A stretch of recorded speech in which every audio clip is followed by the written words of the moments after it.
Mesdames et messieurs, bonsoir, il est 22 h, bienvenue dans ce bulletin d'information de la soirée. Au sommaire de cette édition de ce jeudi 9 novembre. Don de 2 bus pour la région Afar d'Éthiopie, cérémonie donc qui a été présidée par le Premier ministre ce matin. Et signature d'une convention sur le renforcement donc des capacités entre la République de Djibouti et l'Agence française de développement. Et remise des clés également dans l'actualité où donc 100 ménages qui seront relogés donc dans la cité Nassib, des ménages donc issus du quartier Bouldoro de Balbala. Et le gouvernement somalien donc annonce la victoire sur Al-Shabaab.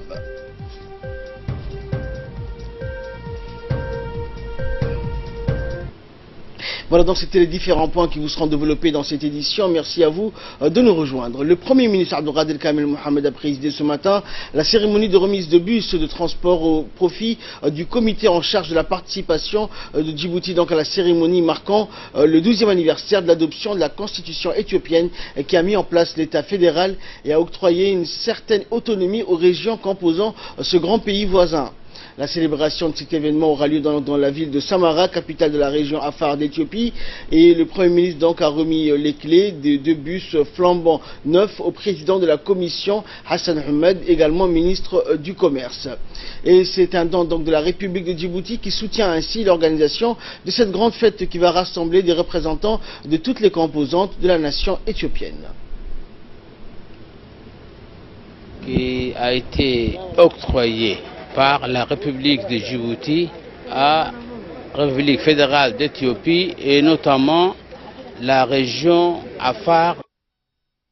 Et sous la houlette du ministre de l'Intérieur et dans le cadre de la politique de logement pour tous initiée par le président de la République, 100 ménages issus du quartier Bouldoro de la commune de Balbala ont été relogés ce matin à la cité Nassib. Outre le ministre de l'Intérieur, Hassan Omar Mohamed, ont également assisté à cette cérémonie la maire de la ville de Djibouti, Fatouma Awal Ousmane, le directeur de la fondation Droit au logement et le secrétaire général de la présidence, Mohamed Abdullahi Waïs. Et après donc la cérémonie d'accueil et de rencontre entre les autorités concernées et la population visée par ce relogement, il fut donc procédé à la remise des clés aux heureux bénéficiaires qui ont été relogés à la cité Nassib suite aux opérations de délogement des habitants du quartier Bouldoro de Balbala. Il est primordial donc de rappeler que ce relogement de 100 ménages est facilité par l'heureuse initiative du chef de l'État, Ismaël Omar Guelleh, qui a mis sur pied la fondation Droit au logement. Et cette fondation donc a permis de financer entièrement la construction de cette nouvelle cité. Et rappelons que des opérations de relogement similaires ont été auparavant accomplies grâce à cette même fondation pour les habitants du quartier Bouldoro, également des habitants du quartier 4 mètres qui ont été donc frappés, rappelons-le, par des incendies en juillet dernier. Et pour plus de précisions concernant le relogement de ces 100 ménages, écoutons les explications du ministre de l'Intérieur, Hassan Omar Mohamed.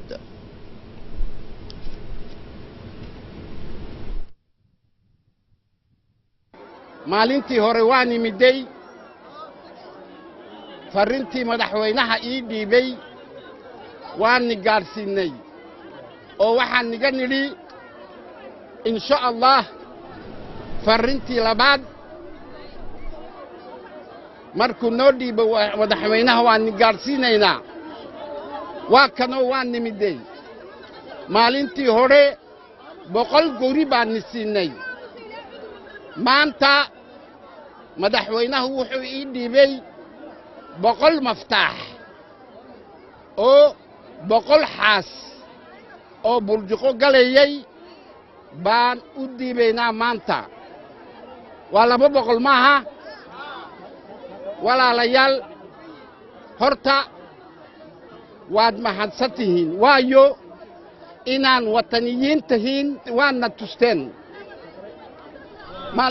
En nouvelle nationale, toujours, le ministre de l'économie et des finances, Ilyas Moussa Daoualé, l'ambassadeur de France à Djibouti, Christophe Guilou, et le directeur de l'agence française de développement, Philippe Collignan, ont signé donc ce jeudi, dans les locaux du ministère des Finances, une convention de financement en faveur de la République de Djibouti pour le renforcement du fonds d'études et de renforcement des capacités. Par cette convention, la France met à la disposition de Djibouti, par l'intermédiaire de l'AFD, une subvention d'un montant de 500 000 €, soit près de 106 millions de nos francs destinés au renouvellement du fonds d'études et de renforcement des capacités. C'est un gros effort de la France, puisque ce fonds est quasiment 2 fois plus important que le fonds précédent. Ce fonds permettra de mettre en place des études de faisabilité dans un certain nombre de domaines, la gouvernance, les infrastructures, la santé, l'éducation, l'eau, l'assainissement, qui sont des domaines qui touchent de près au développement de Djibouti. Nous faisons ça et nous ferons ça à travers la coopération de l'Agence française de développement. Et ce qui est important pour nous aussi, c'est que tout ça contribue au développement de Djibouti, notamment dans le cadre de la vision Djibouti 2035. Et pour sa part, le ministre des Finances, Ilyas Moussa Daoualé, a rappelé que cette subvention est destinée aux études de faisabilité pour bien peaufiner les projets. Il n'a pas manqué également de remercier la France et l'Agence française de développement pour cet appui financier. On l'écoute.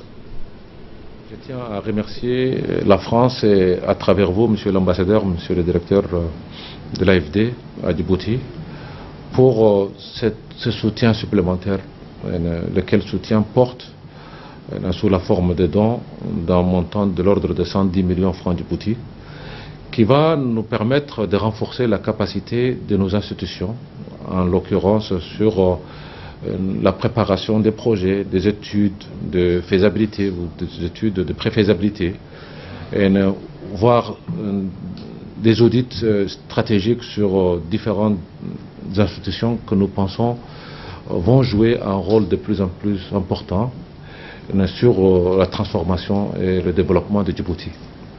Donc nous vous remercions encore une fois et nous sommes d'ores et déjà heureux d'annoncer que nous nous retrouverons avant la fin de la semaine prochaine encore pour un autre événement majeur et qui va porter sur un autre projet d'envergure ensemble avec la France et l'Union européenne. Santé à présent, dans le cadre du renforcement donc, des capacités en imagerie médicale, le ministre de la Santé donc, a procédé à la remise officielle de 2 unités donc, de radiographie automatisée. Et de 2 unités donc, de radiographie standard ainsi qu'une douzaine de développeuses et 14 appareils de numérisation au profit des hôpitaux et des centres de référence. Une cérémonie donc a été organisée dans l'enceinte de la CAM au cours de laquelle le ministre de la Santé a remis officiellement des lots d'appareils de différents directeurs des hôpitaux concernés. Et nous allons revenir donc sur la convention qui a été signée aujourd'hui par le ministre des Finances avec l'ambassadeur de France à Djibouti et le nouveau directeur de l'Agence française de développement avec Ali Abdillahi. Bonsoir Ali. Bonsoir Ahmad. Alors Ali, quels sont les secteurs que cette convention va toucher? Eh bien, tout d'abord, l'étude de faisabilité va concerner un projet d'extension et de réhabilitation du réseau d'assainissement de la capitale. Ce projet portera sur 2 axes principaux d'intervention.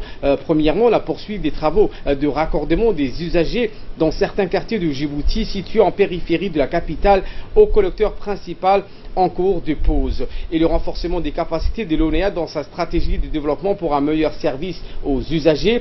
Ce projet permettra donc de renforcer le taux d'accès des usagers à un réseau d'assainissement liquide fiable et efficace. Actuellement relié principalement à la station de traitement des eaux usées de Douda, et dans une future étape à la nouvelle station de Balbala qui sera financée par l'Union européenne. Dans le domaine de la formation professionnelle, qui est donc le second point, un projet innovant de formation professionnelle dans une approche publique-privée a été lancé. Il est en lien avec le métier des secteurs portuaires et de la logistique transport. Un nouveau centre de formation sera créé à cet effet. En matière de soutien et à la bonne gouvernance, avec l'appui de l'AFD, l'Agence française de coopération, l'on tentera de mettre en place donc un cadre réglementaire sur le partenariat public-privé. l'on examinera les possibilités de soutien aux actions menées en faveur du processus de décentralisation mené par le ministère concerné. Une troisième composante pourrait donc s'attacher à lancer une étude diagnostique sur le secteur bancaire dans une démarche de développement d'un hub régional financier à Djibouti. Enfin, des études de faisabilité pourront être menées pour les gros projets d'infrastructures portuaires et aéroportuaires. Merci Ali pour cette analyse. Nous l'annoncions il y a quelques instants dans le cadre du renforcement des capacités en imagerie médicale. Le ministre de la Santé, Dr Jamaa El-Maouki, a procédé donc à la remise officielle de 2 unités de radiographie automatisées et de 2 unités de radiographie standard, ainsi qu'une douzaine de développeuses et 14 appareils de numérisation au profit des hôpitaux et de centres de référence. Une cérémonie donc qui a été organisée dans l'enceinte de la CAM, au cours de laquelle le ministre de la Santé a remis donc officiellement les lots d'appareils aux différents directeurs des hôpitaux concernés. Et dans son mot donc prononcé à cette occasion, le ministre de la Santé, Dr Jamaa El-Maouki, a exhorté les responsables des structures hospitalières de veiller scrupuleusement à la conservation optimale de ces acquisitions à travers un plan de maintenance adéquat et efficace. Le ministre a en outre donc indiqué que cette politique axée sur le renforcement et la modernisation d'infrastructures hospitalières découle expressément des instructions claires de la feuille de route du chef de l'État, qui accorde un intérêt capital dans l'optimisation de la qualité du diagnostic et de la prise en charge des patients. En effet, donc, ces nouvelles acquisitions de radiographie de pointe s'inscrivent dans une optique de renforcement des plateaux techniques, notamment dans le domaine d'imagerie médicale, en vue d'améliorer ostensiblement la qualité des prestations de soins dans les hôpitaux. Puisque ne disposait qu'une radio mobile et nous ne pouvons pas faire des explorations poussées chez les femmes, surtout hospitalisées dans les services de suite de couche. Je pense qu'avec l'acquisition aussi de la développeuse numérique qui change la dogme, parce que la développeuse manuelle, nous utilisons des produits toxiques et c'était développé manuellement. Je pense que à travers cette acquisition, nous améliorons de jour en jour la qualité des soins prodigués aux patients. Merci pour le ministère de la Santé. Et pour sa part, le ministre de la Santé, Dr Jamaa El-Maouki, a souligné que ces nouvelles acquisitions en imagerie médicale de pointe interviennent dans une dynamique de recherche de la performance en matière de diagnostic et de prestation de soins de qualité. Écoutons le ministre de la Santé. Lorsque le président de la République m'a nommé à la tête de ce département, une des premières instructions était d'améliorer les plateaux techniques et les médicaments au sein de toutes les structures hospitalières. En ce sens, nous avons opté une démarche de renforcement des plateaux techniques de tous les hôpitaux. Nous avons commencé par les scanners, par le matériel de chirurgie, par le matériel de dialyse. Et aujourd'hui, comme vous le voyez, nous avons investi plus de 200 millions de francs de Djibouti sur l'amélioration du plateau technique et plus particulièrement sur l'imagerie médicale. Il y a plus de 4 radios, 2 automatiques, 2 standards et plus d'une douzaine de développeuses numériques, plus d'une douzaine de aussi numériseurs. Et cela a été reparti dans toutes les structures hospitalières, que ce soit Pelletier, l'hôpital Pelletier, l'hôpital Balbala, les hôpitaux comme Dar Hanan, Shakib et Husseina, et les centres de santé, puis dans les 5 régions, les chefs-lieux, les hôpitaux qui sont dans les chefs-lieux Tadjoura, Obok, Ali Sabié, Dikil et Arta. L'aide nous a été fournie par le gouvernement, en premier lieu le président de la République, et aujourd'hui cela est devenu une réalité. Au plus vite possible, nous allons installer dès demain, et la population aura, Inch'Allah, un service de qualité en matière d'imagerie médicale. Et le ministre de la Défense chargé des relations avec le Parlement, Ali Hassan Badoun, a effectué ce matin une visite d'inspection au camp Mariama, où des militaires sont en exercice avant leur départ pour la Somalie. Ces éléments formeront donc le bataillon IL 5 et la compagnie spéciale qui sera déployée à Adadou. À son arrivée donc sur les lieux, le ministre de la Défense a été accueilli par le général Zakaria Cheikh Ibrahim, chef d'état-major de l'armée nationale, ainsi que des officiers supérieurs, dont le général Tahir Mohamed Ali, chef d'état-major de la Défense, le général Hassan Ali Kamil, le préfet de la région d'Arta, Abdullah Dalal Ouki. Il est revenu donc au lieutenant-colonel Abdurrahman Elmi Rayale, chef de corps de ce bataillon IL 5, composé de quelques 1000 hommes, de rendre les honneurs. Outre les 1000 soldats du bataillon IL-5, la compagnie spéciale se compose, elle, de 150 militaires aguerris. Ces derniers donc se rendront dans la localité de Adado, au centre de la Somalie, et cela sur demande du président somalien Mohamed Abdullahi Mohamed Farmajo. Cette compagnie donc spécialement équipée appuiera le gouvernement régional de Galmudug pour stabiliser la situation. Lors de son passage donc à Djibouti, le président somalien n'a pas manqué de saluer les prouesses de l'armée djiboutienne en Somalie, indiquant qu'un soldat djiboutien se bat avec abnégation contre 10 hommes. C'est pourquoi il a soumis aux autorités djiboutiennes cette requête pour dépêcher une compagnie supplémentaire de 150 hommes dans cette région qui connaît une certaine instabilité. La requête a été prise en compte par l'armée djiboutienne et la compagnie se trouve fin prête pour être déployée le plus rapidement possible.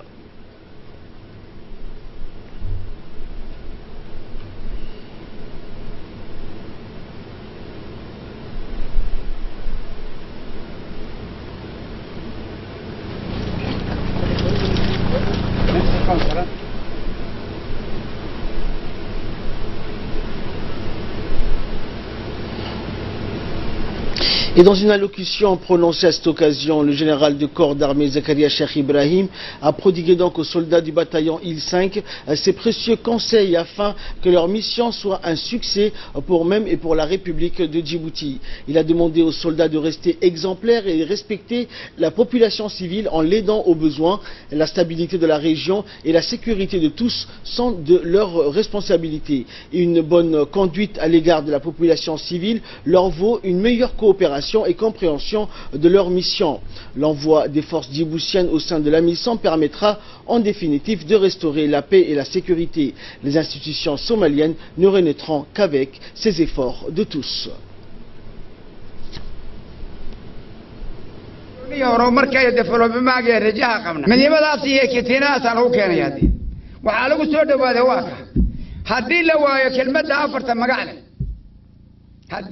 Et comme à l'accoutumée donc à la fin de cette cérémonie, les militaires ont joué donc devant les autorités des danses traditionnelles hautes en couleurs. Un poème en langue somalie a particulièrement attiré l'attention de tous. En voici un extrait.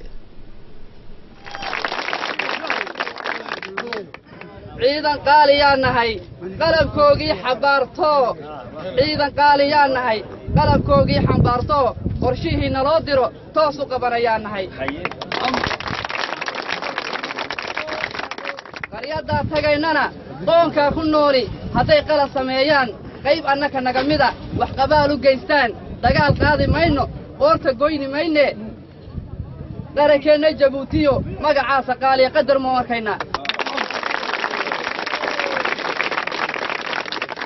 warma kale waxay tahay Soomaali weynay qarya toosan baan. Également dans l'actualité, suite aux informations diffamatoires circulant sur certains réseaux sociaux et concernant l'octroi de visa de séjour, le directeur de la police nationale, le colonel Abdullahi Abdi, a indiqué aujourd'hui que toute demande de visa s'effectue normalement auprès de nos consulats ou ambassades à l'étranger. Outre la validité du passeport, le visa est délivré après présentation d'autres pièces qui peuvent être demandées. Vous devez donc compléter un formulaire de demande et régler le montant du prix du visa. Écoutons les explications du directeur général de la police nationale. Bismillahirrahmanirrahim. Une fois de plus, j'ai aimé intervenir aujourd'hui pour attirer l'attention de certaines personnes qui, dans les réseaux sociaux, cherchent à entacher l'image de la République de Djibouti pour ce qui concerne l'accès au territoire djiboutien. Ce qu'il faudrait savoir, c'est que la République de Djibouti, comme à l'instar des autres pays du monde, a une réglementation relative aux conditions d'admission et de séjour des étrangers dans le pays.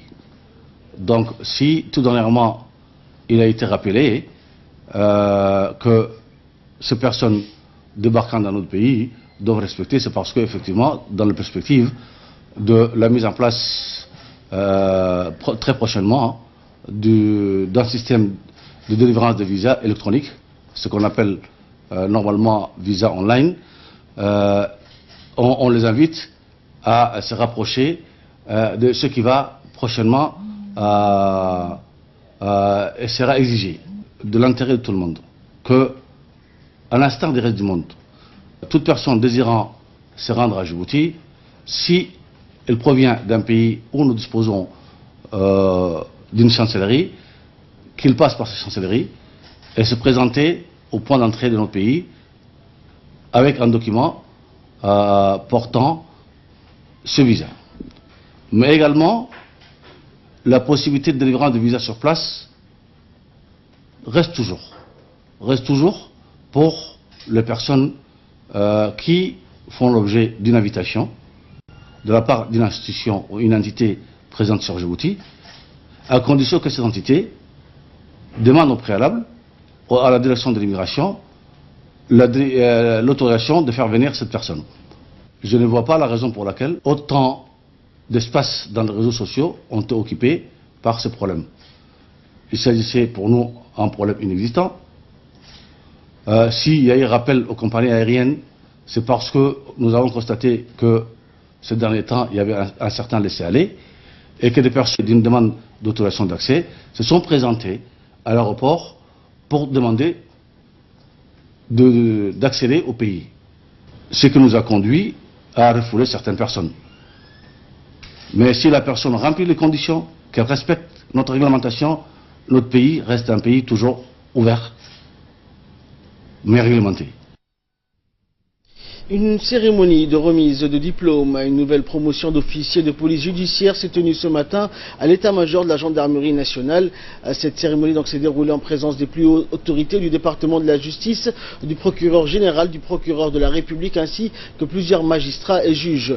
La gendarmerie nationale organise toutes les 2 années une sélection interne pour les cours d'officiers de la police judiciaire. Un concours est organisé pour sélectionner les meilleurs gendarmes, ce qui nécessite des prérequis. À l'issue d'un test de sélection qui s'est déroulé au cours du mois d'août. 15 stagiaires de la gendarmerie nationale ont été retenus. Ces derniers vont bénéficier d'une formation de 2 ans et se présenter à l'examen pour l'obtention d'un diplôme. Et donc de septembre 2015 jusqu'à mai 2017, c'est donc sous la responsabilité du chef d'escadron Hassan Ahmed Ibrahim, directeur de stage et de l'adjudant-chef Lionel Lefebvre, conseiller technique en charge de la police judiciaire, que cette formation a été dirigée. 8 instructeurs, officiers et sous-officiers gradés de la gendarmerie nationale se sont relayés pendant 28 semaines de cours pour dispenser les bases indispensables en droit pénal et en procédure pénale. Au terme de la première année de préparation de l'examen d'officier de police judiciaire, 8 candidats ont été admis en 2e année. Vu du côté de l'institution judiciaire, nous sommes encore plus exigeants. Parce que nous savons que vous êtes un partenaire indispensable. La seule façon d'être un OPJ digne, loyal et à la hauteur de sa mission, c'est de respecter et de respecter surtout le code de procédure pénale. Le code de procédure pénale, il est fait par les législateurs pour vous, officiers de police judiciaire, et pour nous, magistrats. Et au cours de la cérémonie, le chef d'état-major de la gendarmerie nationale, le colonel Zakaria Hassan Aden, n'a pas manqué de remercier le procureur général pour son soutien constant. Il a également remercié le procureur de la République ainsi que l'ensemble des magistrats et juges pour l'estime qu'ils accordent à la gendarmerie dans l'exécution de la police judiciaire. Nous l'écoutons. Permettez-moi d'abord de vous remercier, monsieur le procureur général, de nous avoir honorés de votre présence dans cette cérémonie qui nous rassemble ce matin et qui marque la clôture officielle de la session OPJ 2015-2017. Votre présence ici est en parfaite adéquation avec votre rôle de contrôleur de l'exercice de la police judiciaire qui est amené à suivre de près les investigations menées par les OPJ. Suite à une sélection initiale et rigoureuse, 15 stagiaires ont débuté la formation des officiers de police judiciaire qui s'est poursuivie durant 2 années. L'enseignement était axé sur le droit pénal général, le droit pénal spécial, la procédure pénale, la procédure écrite et les notions élémentaires des polices techniques et scientifiques. Au terme de ces 2 années d'enseignement particulièrement dense, ces 15 stagiaires ont subi un examen de fin de stage exigeant et avec une double correction des magistrats et des officiers de gendarmerie qui permet aujourd'hui, dans cette cérémonie solennelle, de remettre à ces stagiaires les diplômes d'officiers de police judiciaire. Je voudrais dire aux des stagiaires qui rejoignent désormais la grande famille des officiers de police judiciaire, tout en les félicitant pour leur réussite, qui est le fruit de leur assiduité et de leur sérieux, que j'attends désormais d'eux qu'ils agissent dans la rigueur, la fermeté, la transparence et l'impartialité. À l'instar de vos prédécesseurs, je vous incite à veiller à la légalité de vos actes d'enquête et à l'abnégation dans la recherche de la manifestation de la vérité. En effet, vous, désormais, vous diligenterez les enquêtes dont vous serez les premiers responsables. C'est pourquoi je vous recommande fermement la maîtrise du code pénal et du code de procédure pénale qui doivent rester vos seules références pour éviter les nullités de procédure. Je ne saurais terminer bien sûr sans féliciter le chef d'escadron Hassan Ahmed, directeur du stage, et à l'adjudant chef Lefebvre, conseiller en police judiciaire, pour leur implication de tous les instants dans la planification, la conduite et la supervision de ce stage. Et enfin, pour clore l'actualité nationale, l'association des femmes pour la promotion de l'environnement de Tadjoura, présidée par Madina Saleh Delkala, a effectué donc jeudi dernier la mise en place des poubelles pour les ordures ménagères dans plusieurs quartiers de Tadjoura ville. L'opération a été menée par les bénévoles de l'association qui n'ont ménagé aucun effort pour que la population dispose enfin des poubelles devant chez soi. Cette action vise donc à éviter le dépôt des ordures ménagères dans les recoins des maisons et à protéger l'environnement urbain. Cette opération a reçu le plein appui et soutien de l'adjoint du préfet ainsi que du vice-président du conseil régional.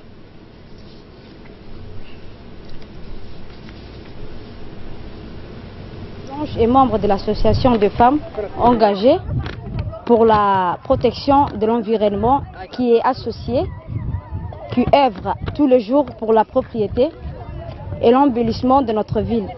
Donc ce matin nous sommes procédant à la pose de poubelles dans tous les grands secteurs pour faciliter le ramassage des ordures. Nous exhortons tous les Tadjouriens, jeunes, moins jeunes, hommes, femmes, à respecter la valeur citoyenne de ne plus. Et de là, nous passons à l'actualité régionale et internationale avec Fardous Hussein. Bonsoir Fardous. Donc nous allons nous rendre dans un premier temps en Somalie où le gouvernement somalien a annoncé sa victoire sur les extrémistes d'Al-Shabaab. Effectivement, Ahmed, et c'est dans ce sens que le représentant spécial des Nations de l'Union africaine en Somalie, Francesco Madera, a indiqué dans un communiqué que les forces somaliennes ont besoin d'urgence d'être équipées avec les armes nécessaires et qu'elles ont besoin d'un soutien logistique et clé, incluant le paiement dans les temps des soldes d'une aide médicale de qualité et de l'établissement d'infrastructures clés dans des casernes et des centres d'entraînement. Les pays engagés au sein de la mission ont augmenter leur contingent et ce à la demande du président Farmajo. Une sortie donc de la mission est prévue d'ici 2020. Et en Colombie, donc plus de 12 tonnes de cocaïne Fardous ont été découvertes par les autorités colombiennes, a annoncé donc hier le président Santos. Cette saisie, qui est un record, intervient au moment où Washington fait pression sur Bogota pour reculer le trafic de drogue. Eh bien donc c'est un coup de filet historique que le président Juan Manuel de Santos a annoncé hier, que la police colombienne a saisi plus de 12 tonnes de cocaïne, un record dans l'histoire du pays, premier producteur et exportateur mondial de cocaïne. La drogue d'une valeur à la revente aux États-Unis est estimée à 360 millions de dollars, était dissimulée sous terre dans des caves de 4 fermes de la province d'Antioquia, non loin de la frontière avec le Panama. Cette saisie intervient un peu après que le président américain Donald Trump a retiré sa préoccupation dans une lettre envoyée fin octobre à son homologue colombien face à l'extraordinaire expansion en Colombie de la plantation de coca, l'ingrédient de base de la cocaïne.